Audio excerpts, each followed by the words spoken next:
Tudo bom, pessoal? Hoje é domingo, voltando do mercado aqui, tô saindo e... Agora, no mercado encontrei uma pessoa que eu conheço há muitos anos, que eu conhecia há muitos anos, faz bastante tempo que eu não falo com ela, faz pelo menos uns 3 anos. A gente estava conversando, ele estava me contando uma história que eu quero compartilhar aqui com vocês, porque eu acho que ela é, além de ser muito interessante, ela é bem pertinente também para a gente conversar nesse momento. Porque bastante gente tem me perguntado aqui sobre como está a vida nos Estados Unidos, né? Algumas pessoas, principalmente se você está fora dos Estados Unidos, é difícil as pessoas terem noção real do que acontece aqui dentro. Eu sempre falei isso para as pessoas, né? Eu tento não me envolver muito em discussões com pessoas que estão no Brasil sobre questão do que está acontecendo no Brasil, porque eu fico mais tempo longe do que dentro do país. Então a visão que eu tenho é uma visão de ler notícias ou de me inteirar do que está acontecendo, ou conversar com amigos ou assistir algum tipo de entrevista, mas não quer dizer que eu estou ali dentro, vivendo, enraizado a situação. E para quem está dentro dos Estados Unidos é exatamente a mesma coisa, tá? Então quem está aqui dentro tem uma visão diferente do Brasil e quem está no Brasil tem uma visão diferente do que está acontecendo na realidade dentro dos Estados Unidos. Então vamos lá, o que eu quero falar para vocês, principalmente se você está pensando em vir agora para o país ou se você está buscando aí algumas formas de sair do Brasil e ir para outro país. Eu vou dar algumas dicas para vocês, né? Não vou dizer que é conselho, porque conselho, se fosse bom, não seria dado, seria cobrado, né? Então eu vou dar algumas dicas para vocês e, obviamente, quem tiver interesse segue, quem não tiver interesse não segue, né? E a vida que continua. Vamos lá. As pessoas que querem sair do país, geralmente do país que elas estejam, qualquer um, tá? E eu digo para vocês porque eu morei em 3 países diferentes e eu sei bem o que a gente sente. Eu sei o que você sente quando você pensa em sair do Brasil. Eu sei o que você vai sentir quando você chegar em outro país, seja nos Estados Unidos ou qualquer outro país. Eu sei quais vão ser as dificuldades, eu sei quais vão ser as batalhas, se você está vindo sozinho, se você está vindo acompanhado com seu marido, sua esposa, seus filhos, eu sei, tá? Porque eu passei por isso. Então, eu vou tentar trazer essa realidade para você ter na sua cabeça e pensar direitinho. Primeiro, as pessoas quando querem sair de um país, elas têm aquela necessidade, a ansiedade, primeira coisa, depois a incerteza do que vai acontecer. E isso traz muito desconforto interno para a pessoa, porque é a necessidade que ela tem de sair o mais rápido possível.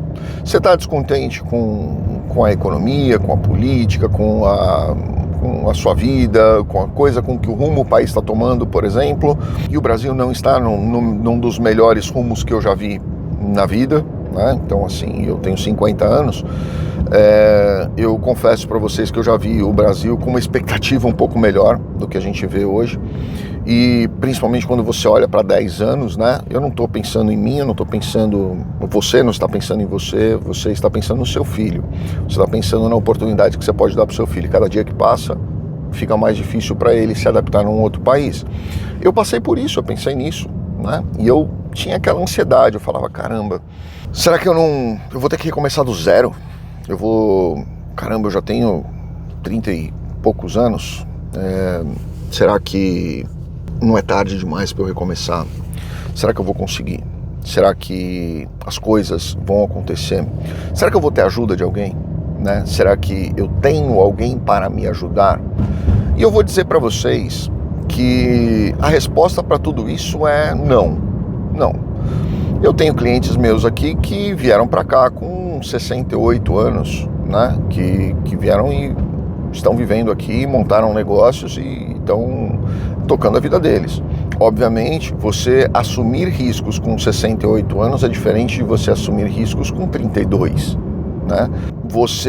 A sua disposição física para correr atrás de alguma coisa com 32 anos é diferente daquela que você tem 60 anos, né? Então você vai ter mais gás para tocar essa situação, mas isso não quer dizer que a coisa não possa ser feita, né? Eu tenho aqui, eu já contei isso num outro vídeo, eu tenho 4 clientes meus que são amigos, eram 4 desembargadores, que se conhecem há 30, 40 anos, né? E eles, o mais novo ali tem 68 anos. E eles vieram todos para os Estados Unidos com visto E2, porque eles combinaram que eles se aposentariam juntos e todos se mudariam com as suas esposas, né? Porque os filhos já estão tudo maior de 21, mas se mudariam com as suas esposas para morar nos Estados Unidos. E eles montaram 2 negócios, cada 2 casais ficaram dentro de um business, ou seja, 2 businesses foram subsidiados para estruturar 4 vistos E2, para 4 famílias, né? Então, quer dizer, eles vieram para cá para isso, e eles tocaram a vida deles, eles estão com o negócio tocando já há 3 anos e pouquinho, a gente daqui a pouquinho vai fazer renovação de visto E2 deles. Então, a estratégia deles foi essa desde o começo, né? Então eu acho que o grande ponto é a estratégia. Agora vamos voltar para um dos nãos que eu falei, né? Todas aquelas perguntas, a resposta era não. Então vamos para um outro não. Se você vai ter ajuda de alguém, não, você não vai ter ajuda de ninguém. Você criar essa expectativa de que o seu amigo, o seu vizinho, o seu parente vai estar ali para te carregar no colo, não. Ele pode esticar a mão para você, ele pode te ajudar num momento difícil, e geralmente esse momento difícil não vai ser um momento financeiro, porque aqui as pessoas trabalham muito e o valor que elas dão para o dinheiro é muito maior do que aqueles que muitas vezes você está acostumado no Brasil, tá? Então você pedir dinheiro emprestado para alguém aqui, você vai gerar desconforto na pessoa. Ela pode não te falar isso, mas eu tô falando isso para você, tá? Você vai gerar desconforto nela. E eu sempre digo isso para todos os meus amigos e para as pessoas que eu conheço, né? Se você pode dar o dinheiro de graça, entregar e não ficar esperando receber, faça. Se você está esperando receber o dinheiro de volta, porque você vai precisar dele num futuro próximo, principalmente, não empreste, diga não. Porque vai ser um problema na sua vida se essa pessoa não te pagar. Serão 2 com problema, né? Eu durante muitos anos mergulhei, eu mergulhava, mergulho sério mesmo, fazia mergulho mais complicado mesmo. E tinha uma regra que a gente sempre tinha, né? Principalmente quando a gente entrava em caverna profunda. Eu falava, ó, se um tiver problema e eu conseguir te ajudar à distância, beleza, vou fazer. Se eu não conseguir te ajudar à distância, meu querido, manda um abraço para Jesus, porque eu não vou chegar perto de você, porque a pessoa em pânico, ela pode matar 2, tá? E é isso que a gente vê aqui acontecendo. A gente vê pessoas que dizem não, sabendo que o outro está realmente precisando, mas não é que ele diz não porque ele é um canalha desgraçado, ele diz não porque senão a família dele vai estar no mesmo problema em pouquíssimo tempo, tá? Isso você precisa ter na sua cabeça. Então, muitas pessoas vêm para cá despreparadas ou desavisadas. Desavisadas não existe, porque hoje você tem informação em vários lugares e eu tento passar essas informações aqui desde o começo do meu canal. Mas a pessoa chega aqui naquela, não vai dar tudo certo, é o excesso de confiança, né? É a negação do problema, é a mentira que ela conta para ela mesma num intuito de tornar menos problemático o problema que ela está vivendo naquele momento, né? Ao invés de esperar pegar um visto e vir já com tudo certinho e já chegar com uma autorização de trabalho, muitas vezes a pessoa chega e ela fala, não, eu vou procurar trabalho, eu vou me virar como estudante, eu vou me virar como extensão de turismo, eu vou fazer... Não pode, ainda mais hoje, onde a gente vê a situação que tem a fiscalização muito intensa em cima. A Flórida agora está para aprovar uma lei que vai obrigar as empresas a checarem o status imigratório de todos os funcionários. E se a empresa não checar, primeira vez é uma multa pesada, na segunda vez acabou, cancelou a licença da empresa. Então, isso começa a gerar um problema muito grande para aquela pessoa que quer sair de qualquer jeito. Eu tenho muitas pessoas que viram para mim e falam, poxa, Daniel, eu conversei com você há 2 anos atrás, eu conversei com você há 3 anos atrás e agora eu senti que é minha hora de ir, eu quero ir agora. Caramba, mas por que não começou o processo há 2, 3 anos atrás? Agora nós vamos começar um processo. Começar um processo quer dizer começar do zero. Você vai precisar de todo o tempo necessário para o processo amadurecer e ser aprovado. Então, e se vier uma negativa no meio do processo, como é que você vai fazer? Acabou a sua programação inteira, né? Acabou, daqui 1 ano o processo vai estar aprovado. Sim, tudo bem, eu concordo com você, tomara, tô torcendo, sou o primeiro que torce. Mas e se não tiver? Como é que vai acontecer, né? Isso é o tipo da coisa que as pessoas não pensam e elas não se preparam. E aí quando chegam aqui, começam a patinar. Porque começam desconfortos, né?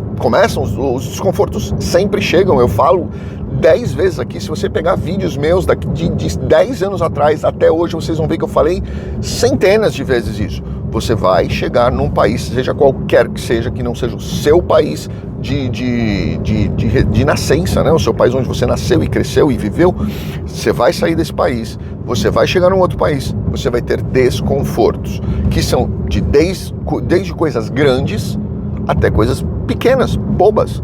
Primeiro, desconforto da língua. Segundo, você não sabe como alugar uma casa. Ah, mas tem vídeo que ensina. Ensina até a página 2, meu querido.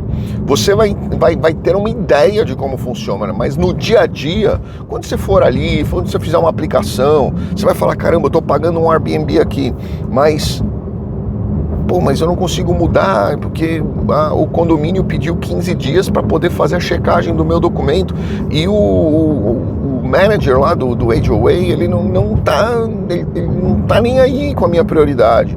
Aí você vai ficar desesperado porque você tá pagando dinheiro no Airbnb e aí de repente o Airbnb não tem mais na data que você precisa e a sua família fica pulando que nem macaco de galho em galho. E aí você entra na casa, você chega, a coisa mais linda da casa, primeira coisa que você vai fazer, ativar a luz. Você sabe como ativar a luz no seu estado, no estado que você está indo? Sabe, né? Qual é o provedor lá de luz? Você sabe? Quais são? Às vezes tem muitos. Quais são? Você sabe? Não. E de gás? Também não sabe? Legal. E de água? Quem vai ser seu provedor de água? Quem vai ser o county que vai ser seu fornecedor de água? Como é que você paga a conta de água? Você sabe? Não. E internet? Também não, né? E matricular seu filho na escola? Você também não sabe, né? Ah, não, mas tem internet que me ensina. Ensina mesmo. Vai lá ver como é que é, né? Tem gente que fala pra mim, mas aprovou meu visto, eu quero chegar aí no dia 1º de agosto, eu já vou na escola fazer meu filho. Você acha mesmo que você vai resolver tudo em 10 dias até seu filho chegar? Não vai, né?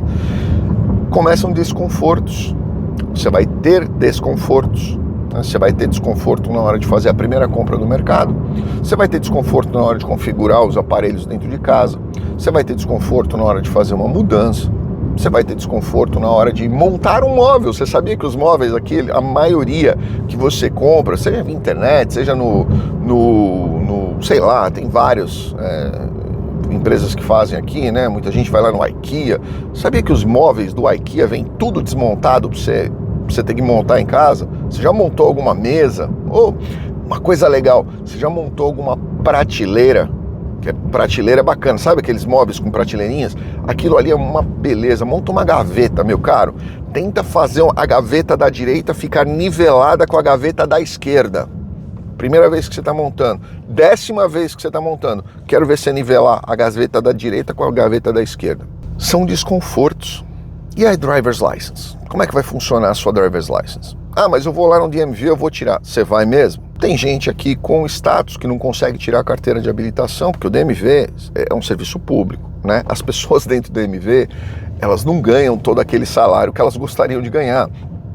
Não vamos dizer que são pessoas extremamente esclarecidas e bem resolvidas e bem-humoradas. Não são, tá? Você vai em um, você vai em outro, eles vão te falar coisas completamente diferentes. E aí o que vai acontecer? Você vai ficar desesperado atrás de um documento que você não tem, porque a imigração pode não ter te dado, ou você resolveu fazer um processo dentro dos Estados Unidos e está totalmente dependente de recibos, de protocolos, de combo card e tudo mais. A imigração não está na sua pressa, principalmente nesse momento, ela não está na mesma vibração que você, e você está no desespero para conseguir um documento que você não consegue fazer a sua carteira de habilitação. Percebe?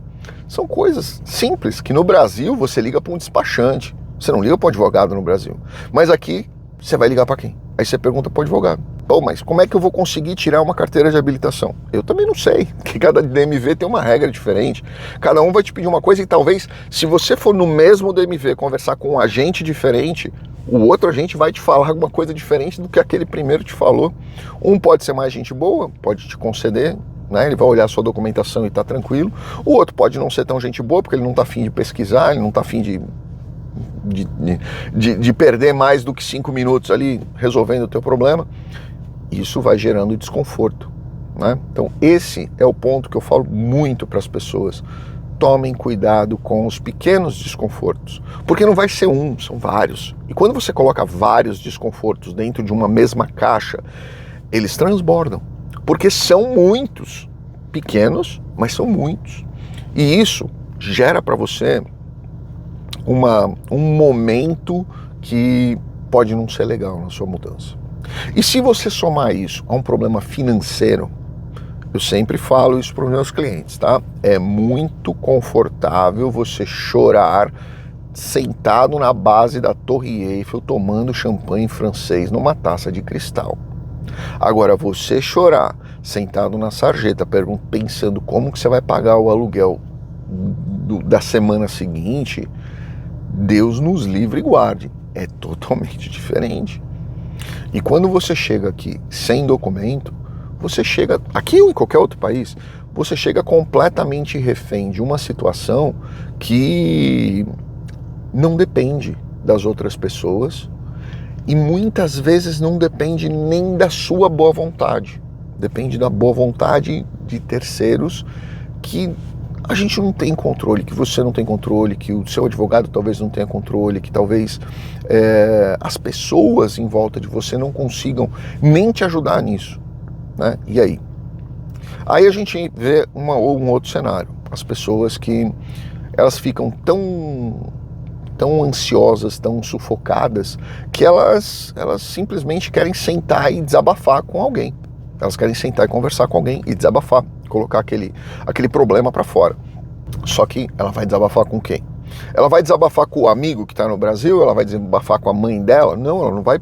Ela não quer passar demonstração de fraqueza ou de dificuldade para quem está no Brasil, porque a pessoa lá vai ficar preocupada. Ninguém vai ligar para a mãe e falar: oh meu Deus do céu, ferrou tudo, eu tô morrendo de medo, preciso disso, aquilo. Ninguém vai fazer isso. Então o que você faz? Você vai falar com a pessoa que está do seu lado.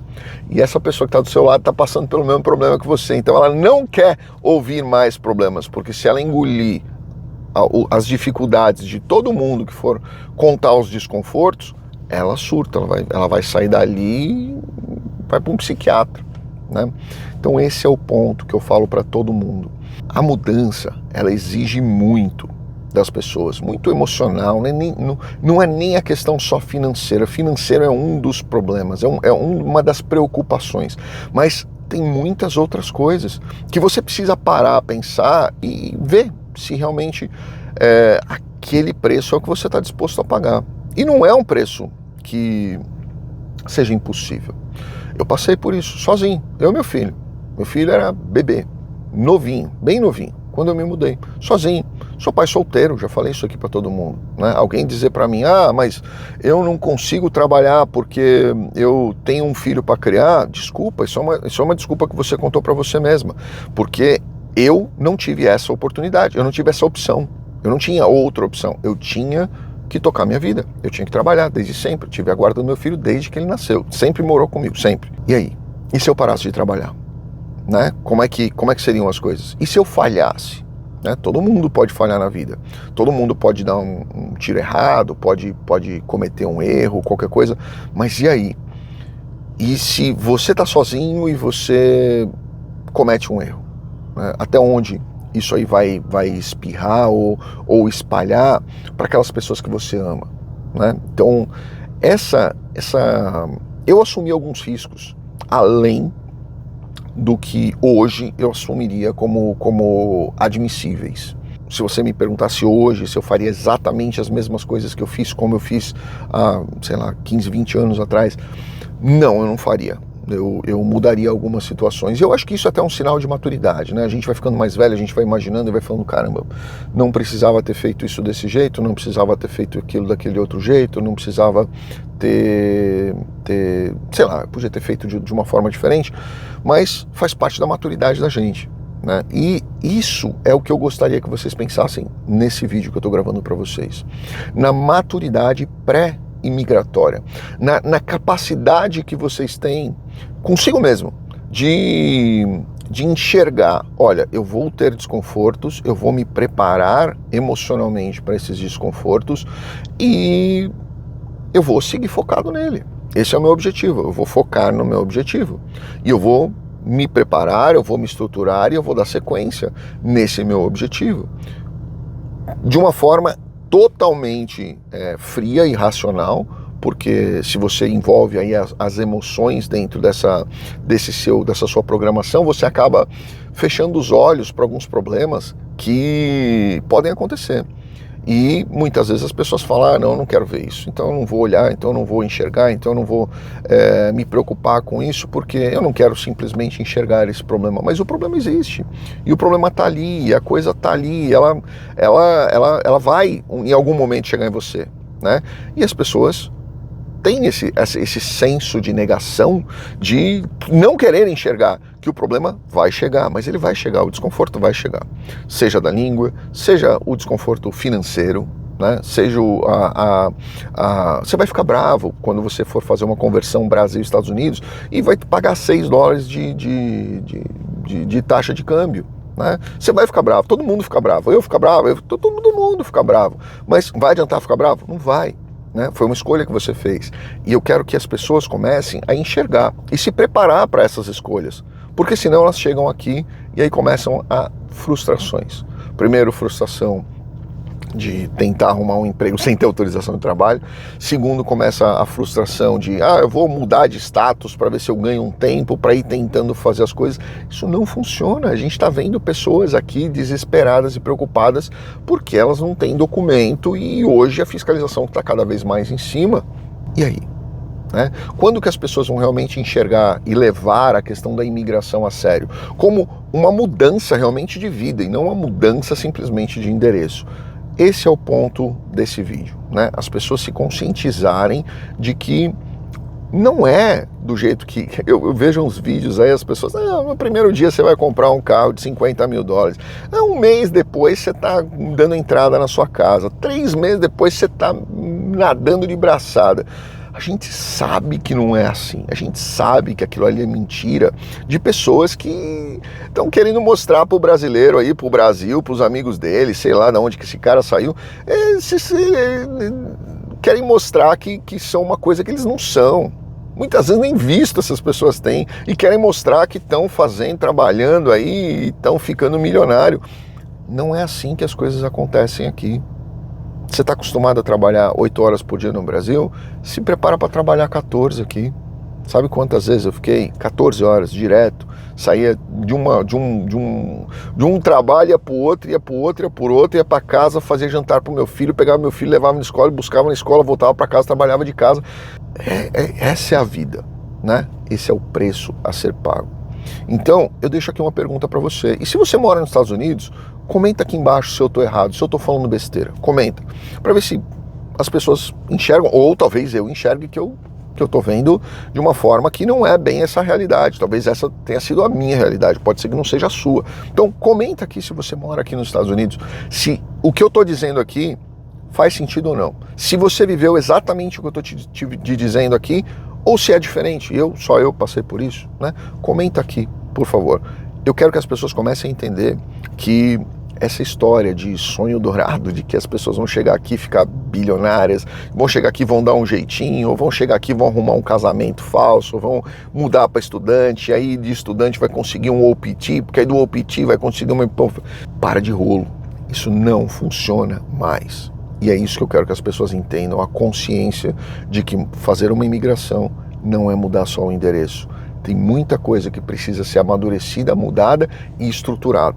Sim, talvez seu advogado possa te ajudar com isso, mas não quer dizer que ele vai querer ou que ele vai conseguir, às vezes, te ajudar com muitas coisas, porque fogem da alçada dele, ou fogem da experiência dele, ou fogem principalmente da responsabilidade emocional que ele tem que ter para te orientar da forma pé no chão e consciente, certo? Grande abraço a todos, fiquem com Deus, comenta aqui o que você acha, por favor.